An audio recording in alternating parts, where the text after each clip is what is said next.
news, folks. I'm surprised. We have 2 weeks worth of news, and there's not a ton, but there's some interesting things. Let's start with Quintin Games. They've started a new little series a couple years ago, their Master Print mini series, and they have 3 new games they've announced. They have Animalia. Now, this is a cooperative trick-taking game. I guess that's going to be the new thing now, right? I see you, Quintin. Yes. And you're conducting research on endangered animals. It's 1 to 3 players, 30 minutes long. I don't know if I like that cover, solitaire trick-taking game. That's great. How's that possible? You're going to be you lead and you follow, Tom. Okay. Anyhow, then we have Legends of Hellas, a terrible name. Another cooperative game. You're beating mythological monsters. I'm excited about that. There's just so many. Hellas has been used in other games already. We have Lords of Hellas. And then Agropolis. This is the reprinting. They already did Sprawlopolis, if you remember. This is the sequel/expansion to Sprawlopolis. That is what this is. Okay. Yeah, I don't remember if I got the original Sprawlopolis from them. I thought I did. I thought it just came in a little box. I just like that. The wallets are neat, of course, but they're easy to misplace. A box, at least, you'll see on your shelf. Yeah. So, all right. Next. Okay, here we go. Intellectual property time. The op is releasing Avatar Fire Nation, Airbender Fire Nation Rising. You know what? I'm going to stop talking before I get... It's called Avatar, The Last Airbender. Fire Nation Rising. It's a very long title.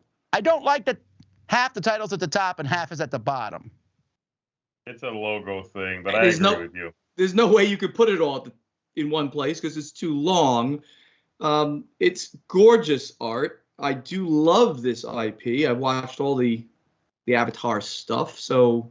This could be a very interesting if they stay true to the IP. Well, whatever. It's another Rising game. So this is based on Thanos Rising, Dark Force Rising, Plankton Rising, Death Eaters Rising, blah, blah, blah, blah, blah. That doesn't mean it's a bad game. If you play one of those games, all these games are very, very similar with minor changes. Okay. Oh, I got it. So they're not really changing anything. They're just slapping IPs on things. I got it. Well, it might be. I don't know. That is what the op does a lot of times. And I don't, on one hand, I'm like, oh, you just slapped an IP. On the other hand, I think you'll get some more people to play these games who wouldn't have otherwise. Yeah. So I think the Rising games are fine. They're nice cooperative games. So if we get Avatar people in the fold, ha-ha. Got them. Speaking of that, Smash Up, AEG is working with the op to do a Disney edition. We've already seen a Marvel edition from them, which I actually really enjoyed. So the factions here, which I was looking up, where are they? We have Beauty and the Beast, Big Hero 6, which is awesome, The Lion King, Mulan, and then The Nightmare Before Christmas, Aladdin, Frozen, and Wreck-It Ralph. There you go. Wow. I'm playing Wreck-It Ralph, Big Hero 6. That's a good combo. I'm going to go with The Nightmare Before Christmas, Frozen. Oh, I was going to take Frozen. Well, here, I'll give you one. You got to let it go. You can be Zombie Mulan. Let it go. So take zombies from the original game and mix it with Mulan. Okay, I can see it. I want it. Yes. I will make you a zombie man. All right. Speaking of IPs. Is that the next slide? Yes. Yes. Star Wars Villainous. So this is coming from Ravensburger. Now, 2 things. 1, that's an awesome cover. I really like that cover. 2, I'm really not interested in this. I feel like I'm villainoused out. They already did the Disney Villainous, and I thought the theme worked there really well. Marvel did not work for me as well, and now Star Wars, I'm like, oh, okay. Again, if it gets people to play the game, hooray. Do you like the Disney one more than the Marvel one, Tom? I do.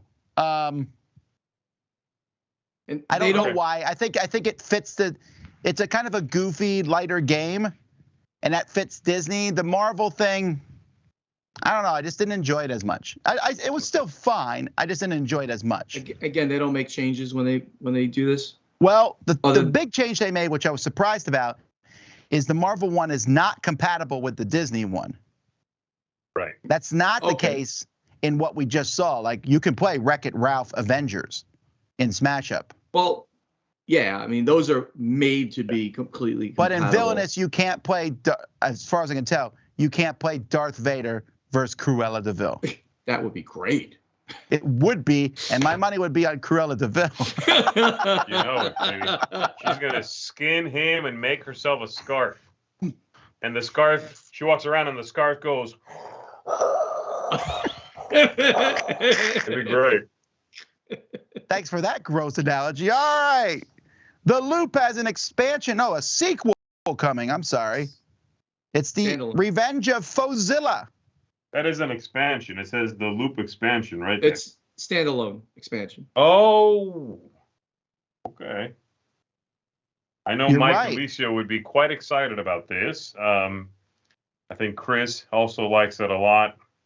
And Roy. This is coming out in August this year. $25, pretty cheap price. Very cheap. And that's a pretty fun cover. That is fun, yeah. All right. Asmodee's releasing Caverna Cave vs. Cave, the Big Box, which is also could be called Caverna. I don't know. Come on. How many expansions have they put out for this two-player edition? I thought there was only one. I know the Agricola, All Creatures Great and Small, had multiple expansions. It says that in the notes. It's only the first expansion in this box. So it's just taking the base and the expansion, putting them together, big box.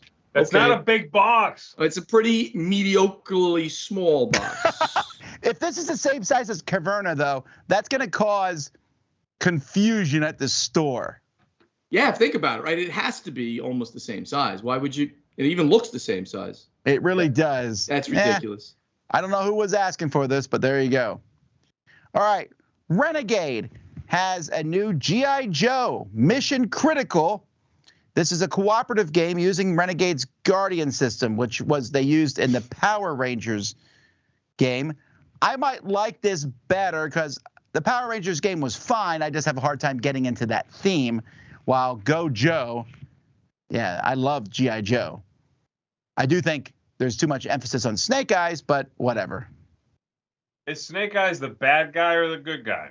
He's a good guy, but it's like there's Snake Eyes and then the rest of the G.I. Joes. Like he's just like so cool and so good. Wait. So one of these dudes is not named G.I. Joe? No. They're all like G.I. Joes? There's all kinds of names. There's Rock and Roll. There's Hawk. Is it Hawk or Hawkeye? Hawk. I'm mixing them up now. Yeah, I don't know. Okay, clearly I don't know anything about G.I. Joe. Well, Law and Order. Law was the guy. Order was the dog. All right, moving on. Okay. Betrayal at House on the Hill, a third edition. So now this is interesting.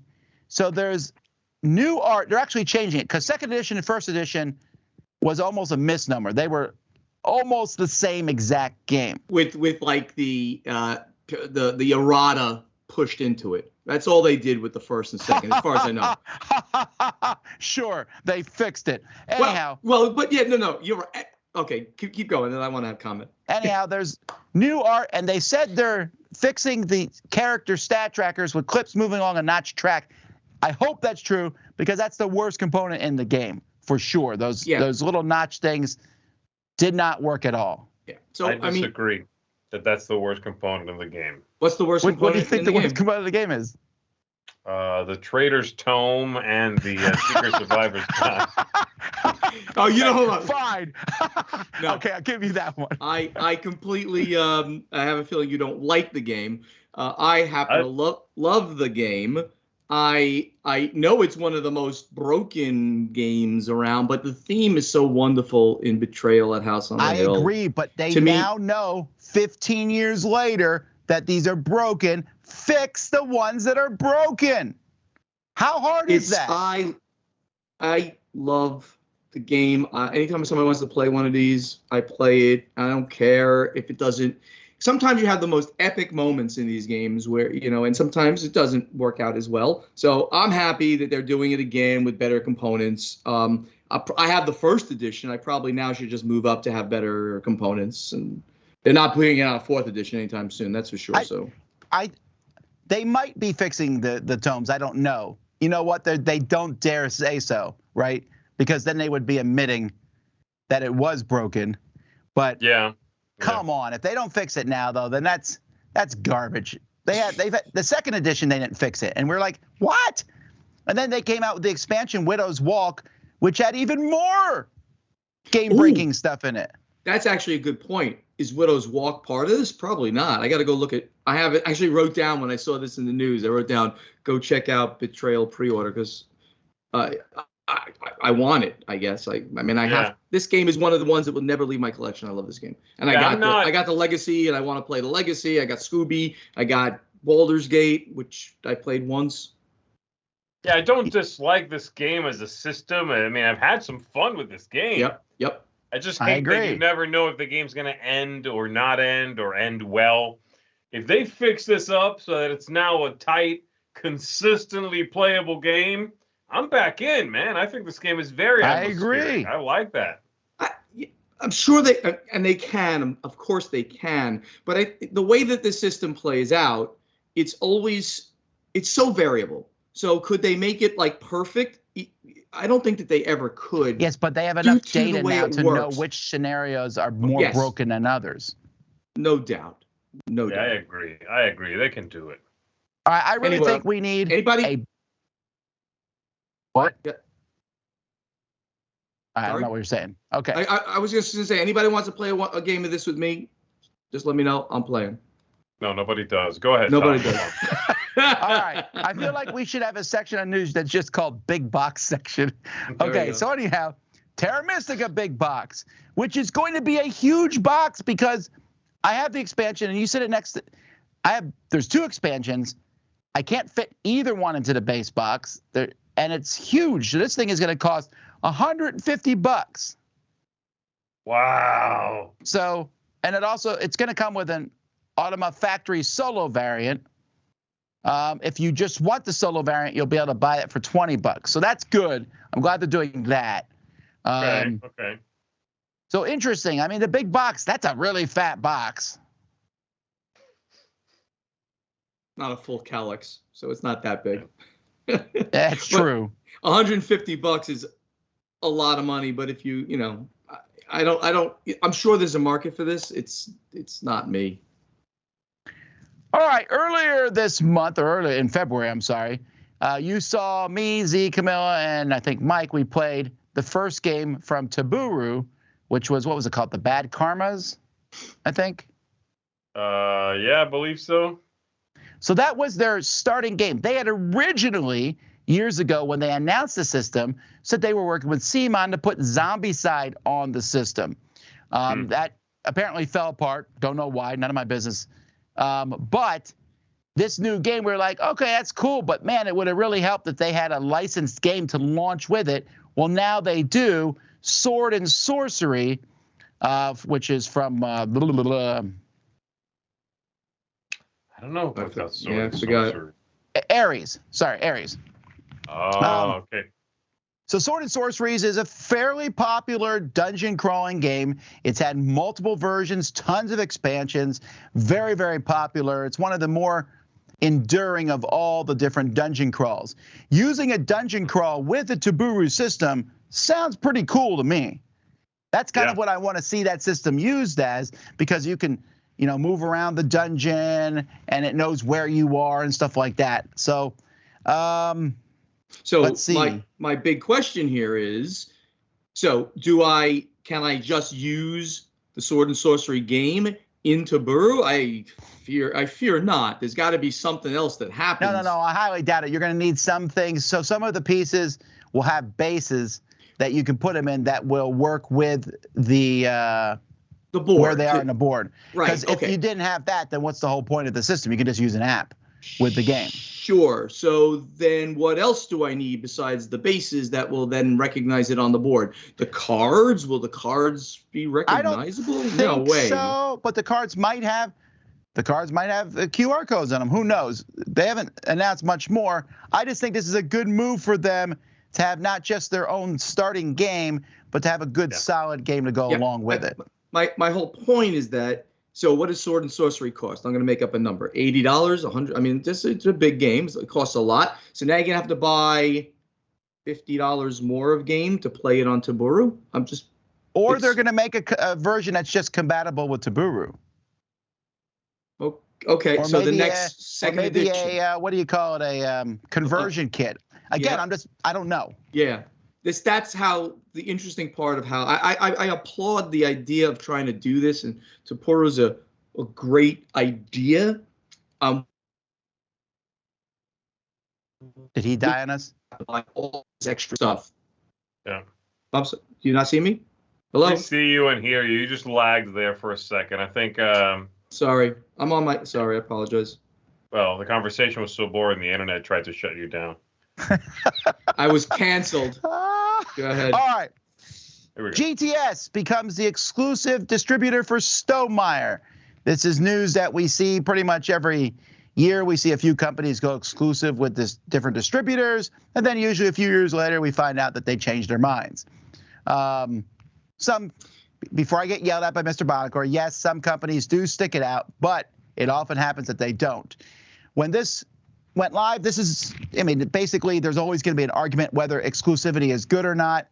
I'm not even sure where I land on it. I know it's very good for the publisher because the publisher doesn't have to do a lot of work. They send it to one distributor. It's very good for the distributor, obviously.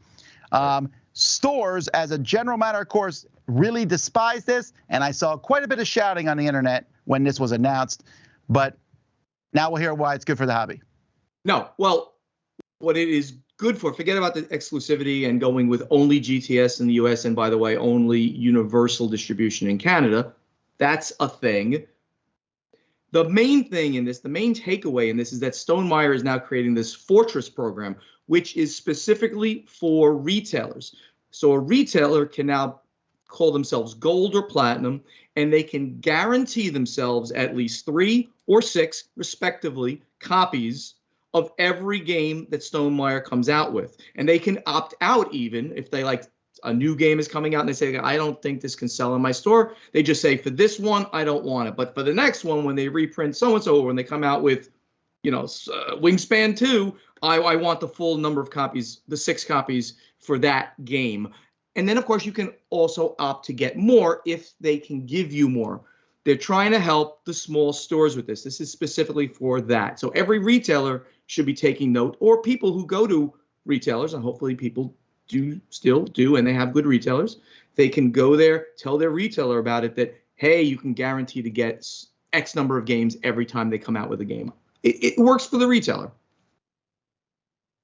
I'm just saying. Are all these retailers automatically in the Fortress program? Do they pay something to be in the Fortress program? Great questions. The answer is there's no cost to you. You just tell GTS, because now you have to deal with GTS, I want to be a gold member or a platinum member. That's all you have to do.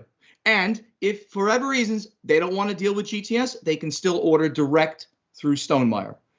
But then there'll be there's always that shipping thing, like GTS will give you free shipping at a certain level, so you can, if you're going to order a lot, you go one direction. If you only order a little bit, you can go direct to Stonemeyer. So it's a win-win for a retailer. This is a small retailer. It's a big win. I'll take it. Again, a lot of retailers do not seem to agree with you on this. I think for some reason there's some vocal retailers, probably the larger ones, that don't like the idea, but I think a small retailer, which is kind of the best ones to try to support, will get huge benefits out of this, where they could only get 1 copy in the past, or sometimes 0 copies. Now they're guaranteed to get copies. Well, we'll see how it works out. I am curious to see how this will affect his pre-orders, because Jamie is really big at selling thousands of his games to people direct, bypassing the stores completely. Will he continue to do that? Is it good for the stores? No. But it's, all right, next, let's jump to Dune. For years, the Herbert estate would not allow any board games to be made from in the Dune universe, which is why Fantasy Flight back in the day re-themed the game Dune to Rex. Right. But now apparently they said, hey, you know what's cool? Money. So all right, you nerds, you can have it. So now there's I think this is the 5th or 6th Dune game that's been announced to release in the last couple years. We have Dune Arrakis, Dawn of the Fremen. This is from Gale Force 9, who seems to have, I think, maybe an exclusive rights to Dune because they did Dune, the mini sequel, the Dune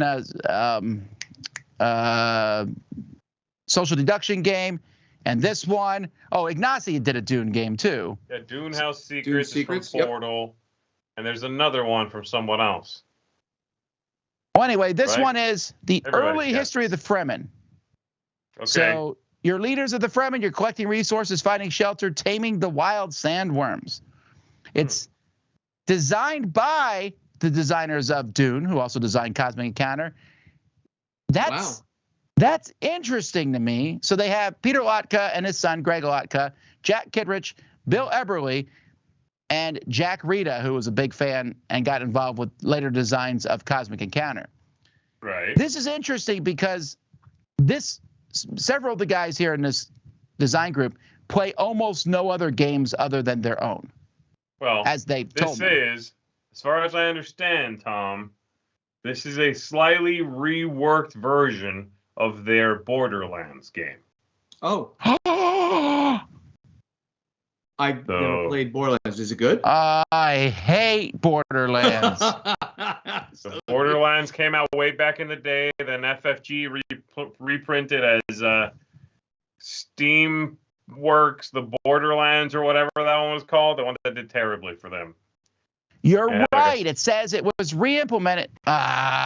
So yes, Borderlands came out. Borderlands on Board Game Geek is ranked 6,075. Gear World, the re-implementation of it, is ranked 19,900. I gave it a 3. Wow. So you really like it? Okay. It's like your number 3 game of all time, you mean? Close. Oh, well, so there went any interest I had in this game. So it's so funny. I had lots of interest based on the fact that I saw it looked like it was going to be this a theme that I could relate to in the Dune universe. I can't relate to Dune Imperium's theme really, because there's so much of this backstory you have to know. That this, oh wow, it's the early thing. You have to survive. You're going to tame sandworms. I get it, but if it's not a good game, goodbye. Hey, it might be reworked considerably. Again, I don't want to say this is a reprint of Borderlands. I'm just saying it's based on Borderlands. Got it. All right, it'll be better. You never know. Also, yes, chat, Dune Imperium exists. You're right. It's insane that we did not mention that one. All right. The game I'm most excited about, though, is Sleeping Gods Distant Skies. This is a sequel to Sleeping Gods, and it's a standalone game, 1937, and instead of a ship going through a portal, now it's a plane going through. Different combat system, which was my biggest complaint about the game. Not that I didn't like it, but I thought it was too. It took away from the game. Like you're playing the game and then you stop for a long combat. Mm-hmm. Well, I know Zee likes the combat better than I do, but I like it. But you are right that it's like, okay, now we pause playing and now we play this combat game. It's like its own thing. You're right. Right. I do like it, but you're right. And this confirms, by the way, that Ryan Lockett does not sleep. Because, are you kidding me? Sleeping Gods is a massive game. My man just came out with Now or Never. And immediately, bam, Sleeping Gods Distant Skies. Not an expansion, an entire standalone game. This is insanity to me. That's a gorgeous cover, too. That might be my favorite Ryan Lockett cover. Might be this one right here. That is nice. He's really amazing and such a wonderful, nice person. I can't stand him. He's so nice. That makes sense. Everything tracked there. All right, this is coming to crowd surfing later this year, and so I would imagine it will be released either late 23 or early 24 because it is such a massive undertaking. But hey, in the meantime, you're still not going to finish the first Sleeping Gods, so don't even pretend, everybody. Please. This is coming to GameFound as well, right? So it's been said. All right. That's the news, folks. Let's keep moving.